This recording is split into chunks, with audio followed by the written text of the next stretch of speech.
오늘 성경 말씀은 시편 61편입니다. 구약 성경 845페이지 시편 61편입니다. 1절부터 8절까지 우리 교독하시겠습니다. 시편 61편 1절 말씀. 하나님이여 나의 부르짖음을 들으시며 내 기도에 유의하소서. 내 마음이 약해질 때에 땅끝에서부터 주께 부르짖으리니 나보다 높은 바위에 나를 인도하소서. 주는 나의 피난처시요 원수를 피하는 견고한 망대이심이니이다. 내가 영원히 주의 장막에 머물며 내가 주의 날개 아래로 피하리이다. 주 하나님이여 주께서 나의 서원을 들으시고 주의 이름을 경외하는 자가 얻을 기업을 내게 주셨나이다. 주께서 왕에게 장성하게 하사 그의 나이가 여러 대 미치게 하시리이다. 그가 영원히 하나님 앞에서 거주하리니 인자와 진리를 예비하사 그를 보호하소서. 그리하시면 내가 주의 이름을 영원히 찬양하며 매일 나의 서원을 이행하리이다. 아멘. 양표 목사님 1,000번째 오르셨습니다.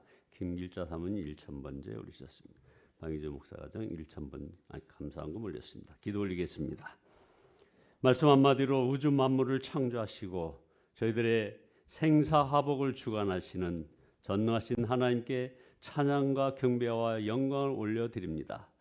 나의 영혼아 잠잠히 하나님만 바라라. 물은 나의 소망이 그로부터 나오는도다 말씀하신 주님을 찬양합니다. 아버지 하나님 또한 회개합니다. 아버지여 저희들의 마음대로 자행자제하며 아버지 하나님의 말씀을 지켜 행하지 못했던 모든 허물을 주 앞에 고백하오니 주여 용서하여 주시고 이제 십자가 사랑으로 더욱 감사하며 나가는 걸음걸음 되어지게 축복하여 주시옵소서. 귀한 예물 주 앞에 드렸나이다. 드려진 예물 가운데 담겨있는 간절한 간구가 있나이다. 주께서 기뻐 연락하시고 아버지 하나님이여 형통의 복으로 더하여 주시고 건강의 복으로 함께하여 주시옵소서. 예수 그리스도의 이름으로 기도드리옵나이다. 아멘. 함께 인사 나누시겠습니다. 높은 바위 위에 세워 주소서. 높은 바위 위에 세움을 받는 저와 여러분의 삶이 되기를 예수 그리스도의 이름으로 축원드립니다. 오늘 시편 61편은 성경학자들이 다윗이 아들 압살롬이 반역하였을 때 그 예루살렘 성을 버리고 도망하여 마하나임으로 피난 갔을 때 그때 쓴 시라고 합니다. 다윗이 얼마나 고통스러웠겠습니까? 구구절절 다윗의 그런 심정이 드러납니다. 1절에 보면 내가 부르짖는 소리를 들으시고 부르짖는다고 했습니다. 이 부르짖는 기도는 그저 나오는 것이 아닙니다. 어떤 사람이 기도 중에 막 부르짖고 통곡하면 왜 통곡하냐고 책망하지 말아야 합니다. 긍휼히 여기고 함께 옆에서 기도해 줘야 되는 거죠. 이런 경우는 거의 다 이 마음이 무너질 때입니다. 다윗도 2절에서 내 마음이 약해질 때라고 했습니다. 다윗이 겪는 어려움은 단순히 육신의 어떤 고생이 아니라는 말입니다. 마음이 무너지는 고통입니다. 상황과 형편이 아무리 어려워도 마음이 무너지지 않았다면 그것은 무너진 것이 아니죠. 그러나 아무리 대수롭지 않은 문제라도 마음이 무너지면 다 무너진 것입니다. 다윗은 땅끝에서 주님을 부릅니다라고 기도합니다. 땅끝. 여러분 땅끝이란 이제 끝에 이르렀다. 이제 마지막이다 라는 그런 말입니다. 다른 말로 절망이라는 거죠. 마음이 무너진 사람이 흔히 이런 표현을 씁니다. 자, 그러나 냉정히 한번 판단해 보시기 바랍니다.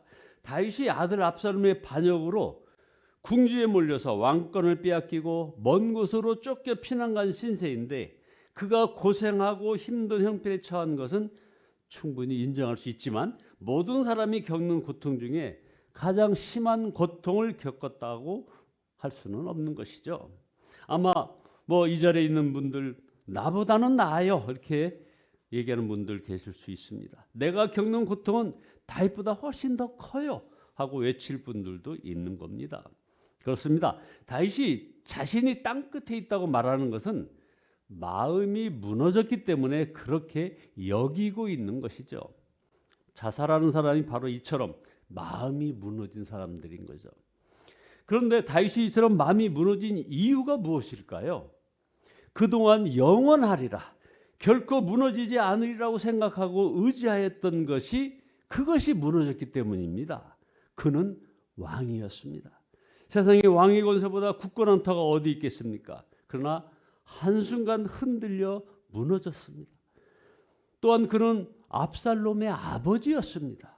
세상에 아버지를 반역하는 아들이 어디 있겠습니까?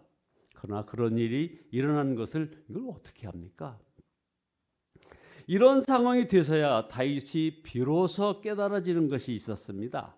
왕이라는 권세, 아버지와 아들과의 관계, 아무것도 아니었구나. 그런 것들은 결코 믿고 의지할 것이 못 되는구나. 고통 가운데 이것을 깨달았습니다. 그리고는 놀라운 기도를 드리게 됩니다. 2절에 보면 내 힘으로 오를 수 없는 저 바위 위로 나를 인도하여 주옵소서 하고 기도합니다. 다윗은 비로소 자신이 정말 믿고 의지해야 될 대상이 따로 있음을 깨닫는 것입니다. 바위입니다.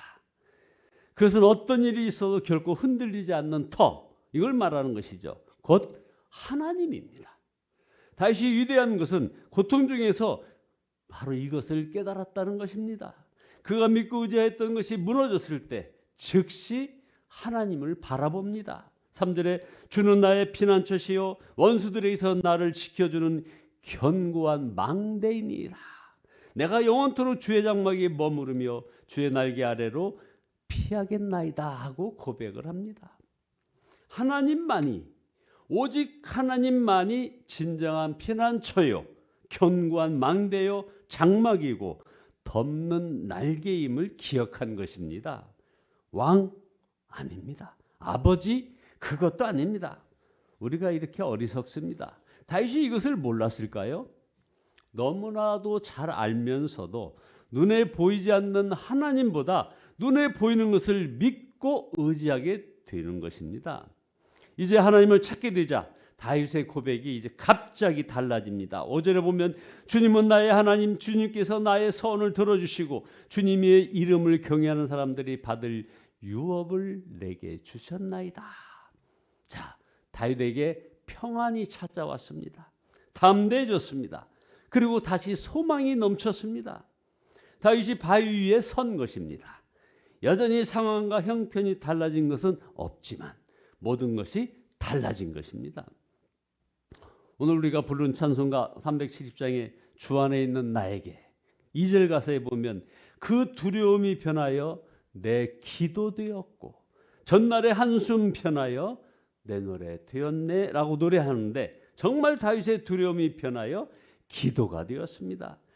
그래서 6절에 보면 왕의 날을 더하여 주시고 왕의 해를 더하여 주셔서 오래오래 살게 하여 주시기를 원하나이다 하고 장수를 기원합니다. 주님 앞에서 우리 왕이 오래도록 왕위에 앉게 있게 하시고 주님의 한결같은 사랑과 진리로 우리의 왕을 지켜주시기를 원하나이다. 자, 그리고 앞으로 오직 왕 중의 왕이신 하나님만 노래하며 하나님만을 위하여 살기로 서원을 합니다. 그때 나는 주님의 이름을 영원토록 노래하며 내가 서원한 바를 날마다 이루겠나이다. 여러분, 우리도 다윗처럼 높은 바위 위로 올라가게 해달라고 기도해야 합니다. 그 높은 바위는 우리의 힘으로 올라갈 수 없습니다. 다윗은 내 힘으로 오를 수 없는 저 바위 위라고 했습니다. 그러나 여러분 두려워하지 마시기 바랍니다. 낙심하지도 마시기 바랍니다. 우리에게는 놀라운 복음이 있습니다. 예수 그리스도 안에서 이미 높은 바위에 서는 은혜가 저와 여러분에게 주어졌다는 것입니다. 다시 말하는 바위는 예수 그리스도를 예표하는 것입니다.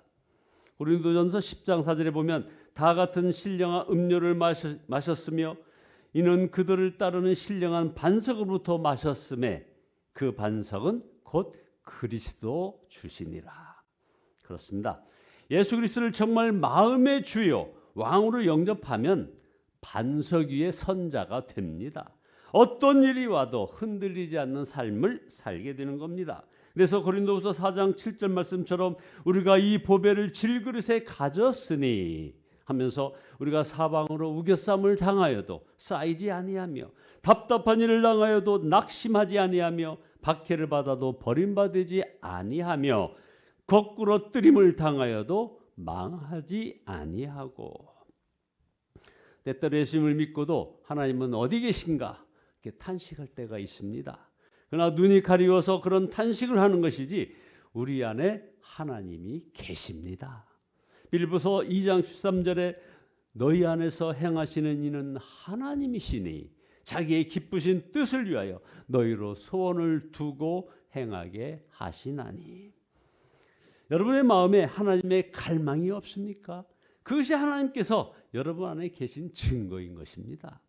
찬송가 254장의 내 주의 보혈은의 5절에 보면 그 피가 내 마음속에 큰 증거 됩니다 라고 노래합니다.